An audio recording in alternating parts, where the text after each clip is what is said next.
Ability AI. Joining a meeting in Microsoft Teams. It's Dom from CompuCorps. I'm going to be looking at meeting features, like how to join a meeting, what to do before the meeting. So you can click join to enter the meeting. So I'm going to show you a little bit about that here. I'll share my screen. Here you have the different meetings that you could join. This one here is dark blue because I created it for this presentation.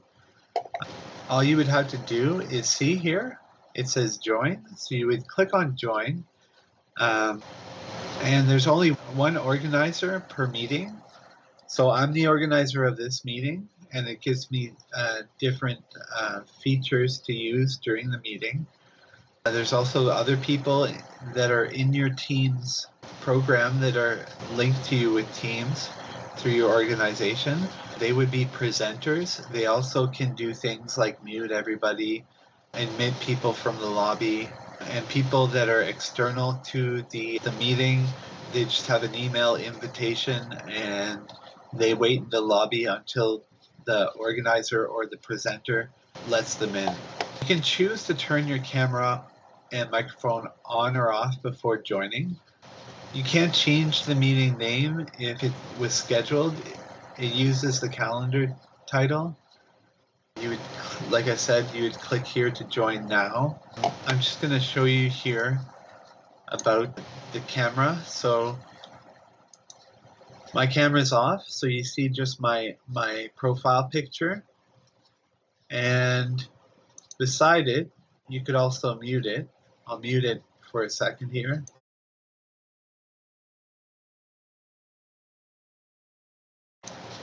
See that? I turn the microphone back on. You can access the show participants at the top corner. So you would go here, you would go people. So see here, I'm Dominique, I'm the organizer. You would have all the other people, all the other participants here as well. You can change someone's role mid-meeting via more options next to their name. So here we go. You would have to do it here. More options. Pin for me, hide me, spotlight for everyone. Okay, so for a chat, you have to click the chat bubble icon to open. So I'll get out of here and I'll go to chat. So there's the chat. Let's say I wanted to talk to Jonathan. I would click on Jonathan. He's my coworker at CompuCorps.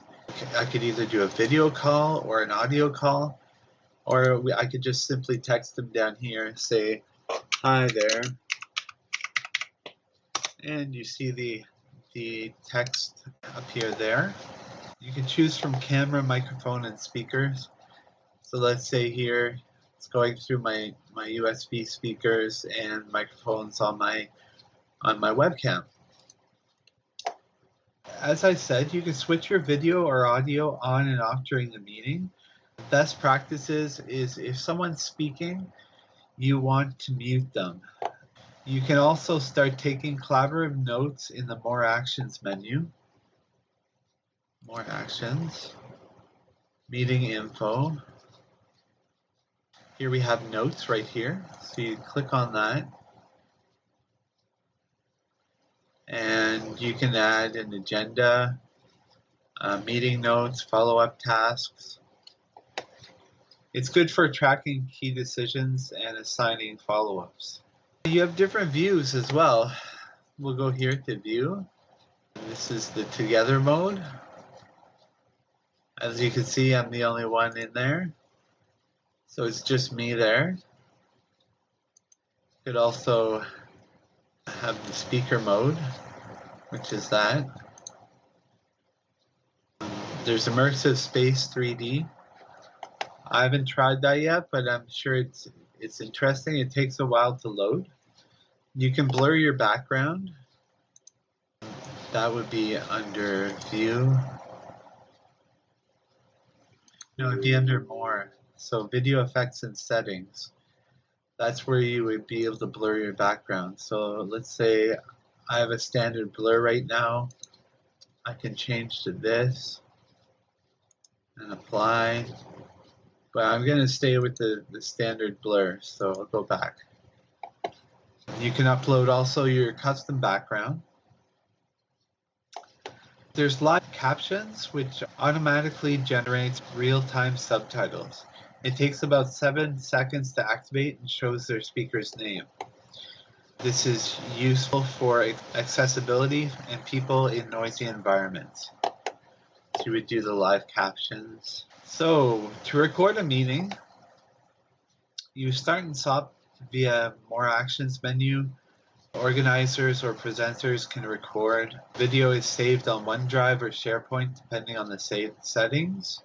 You can hide all participants' video feeds. It's useful on low bandwidth. So you can hide them. So you would go here, maybe more options. That's how you hide yourself right here. But you could also hide all participants as well. Sharing a screen, okay. Here's where I am sharing right now. I'll take it off for now, and then I'll turn it back on to this one. So this is the screen I'm sharing, or back in Teams here. You can share PowerPoint files. I don't have an example right now. Excel files, any of the 365 applications you can share on there. Leave, basically, I'll show you just now. You can leave the meeting. That exits you from the meeting. You can end the meeting. Right here, end the meeting, and everybody will be out of the meeting.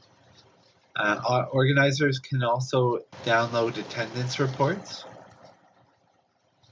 And that's it for now. I'll see you guys in the next section. Thank you.